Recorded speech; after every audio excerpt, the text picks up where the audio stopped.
സ്നേഹപ്പെട്ട എല്ലാവർക്കും പര്യന്തത്തിലേക്ക് സ്വാഗതം. നാം ഒടിഞ്ഞു പോകാതിരിക്കുന്നത് യഹോവയുടെ ദയയാകുന്നു. അവൻ്റെ കരുണ തീർന്നു പോയിട്ടില്ല.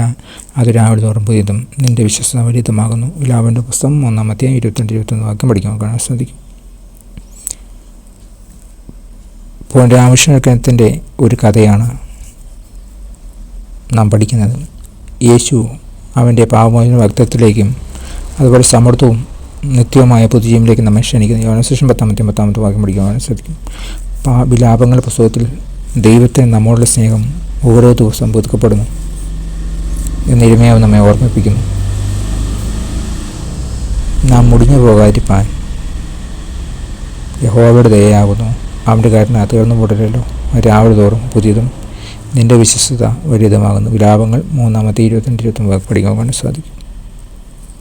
യേശുവിൻ്റെ വിശ്വസ്തത അനുഭവിക്കാൻ പുതിയൊരു അവസരമായി ഓരോ ദിവസവും സ്വീകരിപ്പാൻ ദൈവകൃപ നമ്മെ ക്ഷണിക്കുന്നു.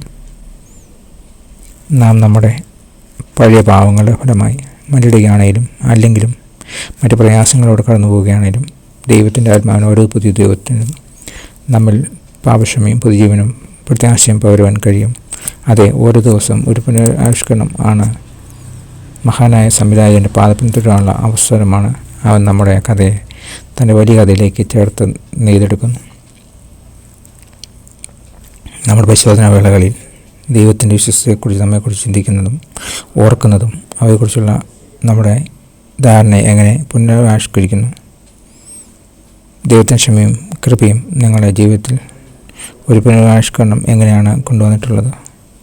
പ്രാർത്ഥിക്കും. പിതാവേ, അങ്ങയുടെ കൃപയും പാവക്ഷമയും എല്ലാ ദിവസവും പുതുതാക്കുവാൻ എന്നെ ക്ഷണിക്കുന്നത് നന്ദി. കഴിഞ്ഞ ആഴ്ച നാമത്തോളം രോഗദുഃഖം ദൈവം നമ്മെ കാത്തു. ഞാൻ ദൈവം നന്ദി വരുന്നു. പുതിയ ആഴ്ചക്കാരൻ ദൈവം അത്ഭുതമായി നടത്തണമെന്ന് പ്രാർത്ഥിക്കുന്നു. ആശംസിക്കുന്നു. ഒരു good God bless in Jesus name. Amen.